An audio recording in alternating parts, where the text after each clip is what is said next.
एक समय की बात है। एक गांव में सफेद साड़ी वाली चुड़ैल का आतंक था।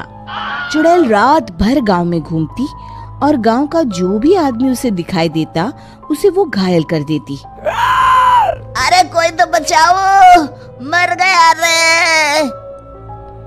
एक रात हरिया अपने खेत से अपने घर लौट रहा था कि तभी अचानक उसके सामने चुड़ैल आ जाती है।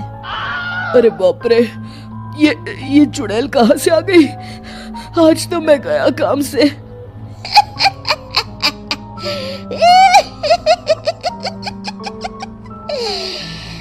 आज मुझे मेरा शिकार मिल गया।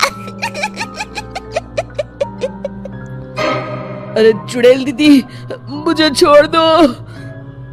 जैसे ही चुड़ैल हरिया की तरफ बढ़ती है, हरिया वहाँ से भाग जाता है और अपने घर के दरवाजे पे पहुँचता है। अरे भगवान, जल्दी से दरवाजा खोलो, मेरे पीछे चुड़ैल पड़ी है। हरिया की पत्नी जल्दी से दरवाजा खोल देती है। अरे आप इतना हाफ क्यों रहे हैं? अरे मेरे पीछे चुड़ैल पड़ी है, आज तो मैं बाल बाल बच गया। जल्दी से सभी दरवाजे और सभी खिड़कियों को बंद करके बत्ती बुझा दो। तभी चुड़ैल हरिया के घर के पास पहुंच जाती है।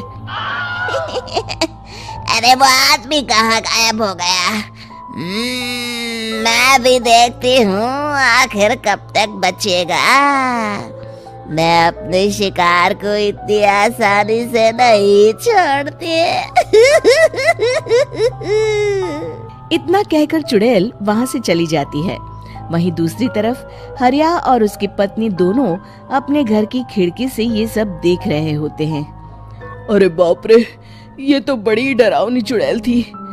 अगले दिन ये बात आग की तरह पूरे गांव में फैल जाती है और धीरे धीरे लोग चुड़ैल के डर के मारे शाम होते ही अपने घरों से बाहर निकलना बंद कर देते हैं।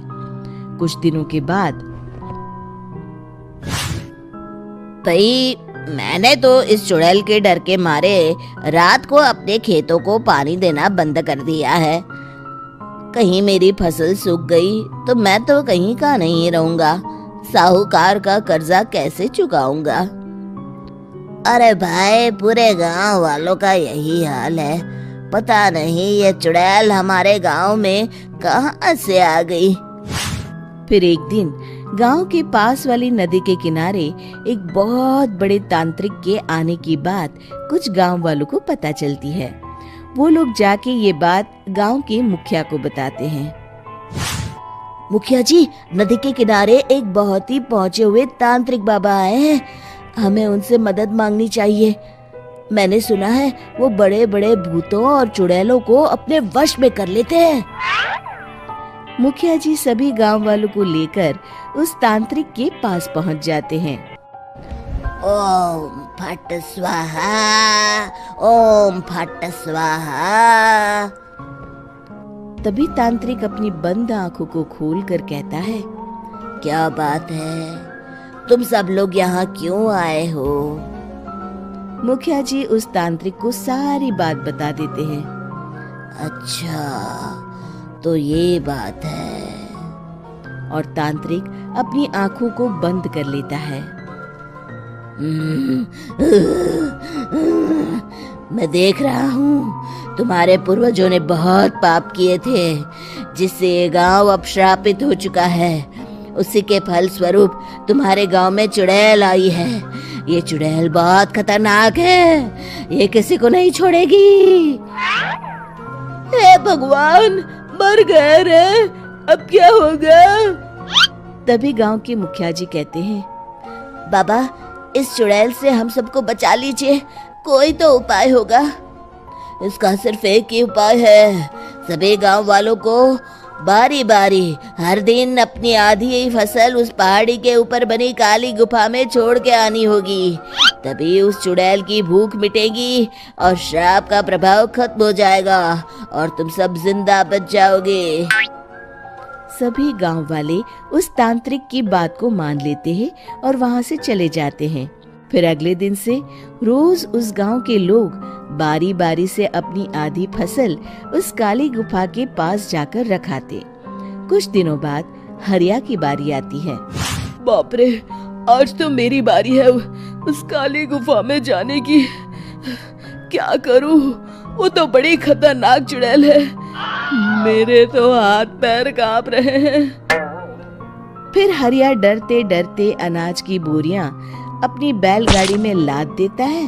तभी हरिया की पत्नी उससे कहती है, देखो जी, संभल के जाना और किसी भी हालत में शाम होने से पहले वापस आ जाना। उस चुड़ैल का कोई भरोसा नहीं है जी। हरिया बैलगाड़ी में बैठते हुए कहता है, भगवान, मैं क्या वापस आऊंगा। लगता है अब तो मेरी खबर ही आएगी। इतना कहकर हरिया वहां से चला जाता है। रास्ते में जंगल से गुजरते हुए हरिया की बैलगाड़ी का एक चक्का बड़े गड्ढे में फंस जाता है। हे भगवान, अब ये क्या मुसीबत है। हरिया नीचे उतर के पूरी ताकत से अपनी बैलगाड़ी को गड्ढे से निकालने की कोशिश करता है। बहुत देर मेहनत करने के बाद हरिया की बैलगाड़ी उस गड्ढे से बाहर निकल जाती है। हे भगवान, अब तो शाम होने वाली है। आज तो मैं गया काम से। जैसे तैसे हरिया काली गुफा में पहुंच जाता है। अरे मर गया रे, यहाँ तो चारों तरफ डरावना माहौल है। मैंने यहाँ आने में बहुत देर कर दी, कहीं चुड़ैल नाराज ना हो जाए। हरिया अनाज की बोरियां वहां रख के जैसे ही जाने लगता है, तभी उसे किसी के आने की आवाज सुनाई देती है। हरिया एक कोने में छुपकर अंदर देखने लगता है। चुड़ैल वहां आती है और फिर अपने चेहरे से नकली चुड़ैल का मुखौटा निकाल देती है। हरिया ये देख के हक्का बक्का रह जाता है। तभी चुड़ैल कहती है, भैया यहाँ आना।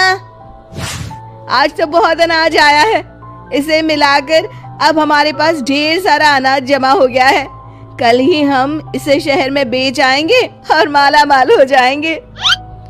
तभी अंदर से नदी के किनारे वाला तांत्रिक बाहर आता है। अरे, ये तो तांत्रिक बाबा है। हाँ, अब तो हम दोनों की जिंदगी मजे में कटेगी। गांव वालों को बेवकूफ बनाना इतना भी मुश्किल नहीं था। लोग तो तुम्हें सच में असली चुड़ैल समझते हैं। हाँ, तुमने सही कहा। अब ये गांव वाले चुड़ैल के डर से जिंदगी भर इस काली गुफा में अनाज पहुंचाते रहेंगे। अच्छा, तो ये बात है। ये दोनों पूरे गांव वालों को बेवकूफ बना रहे हैं। अभी जाकर सबको बताता हूँ। हरिया उन दोनों की पूरी बातें सुन लेता है और जल्दी से वापस गांव में आता है। गांव वालों को पूरी बात बता देता है।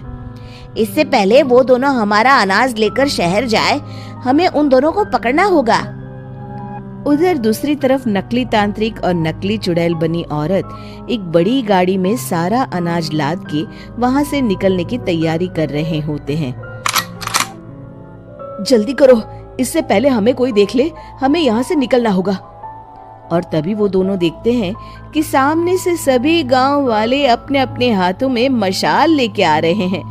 दोनों बुरी तरह डर जाते हैं। रुक जाओ, तुम दोनों का भांडा फूट चुका है। अरे मर गए रे, ये गांव वाले कहाँ से आ गए? तुमने क्या सोचा इतनी आसानी से यहाँ से निकल जाओगे? ये अनाज हमने अपने खून पसीने से दिन रात खेतों में मेहनत करके उगाया है। दोनों मुखिया जी के पैरों में गिर जाते हैं। हमें माफ कर दीजिए, हम दोनों एक नंबर के कामचोर हैं। बिना मेहनत किए पैसे कमाना चाहते थे। हाँ, अब हम आगे से मेहनत मजदूरी करके पैसे कमाएंगे। हमें कुछ मत करना, हमें छोड़ दीजिए। इतना कह के दोनों गांव छोड़ के भाग जाते हैं और सभी गांव वाले फिर से खुशी खुशी रहने लगते हैं। शिक्षा, तभी तो कहते हैं कि किसी भी समस्या का समाधान केवल सूझबूझ से ही करना चाहिए और कभी हिम्मत नहीं हारनी चाहिए। दोस्तों, हमें उम्मीद है कि आपको हमारी ये कहानी पसंद आई होगी। कृपया हमारे चैनल को सब्सक्राइब करें और सभी अपडेट्स के लिए बेल आइकन जरूर दबाएं। और हाँ, वीडियो लाइक और शेयर करना मत भूलिएगा। Bye bye.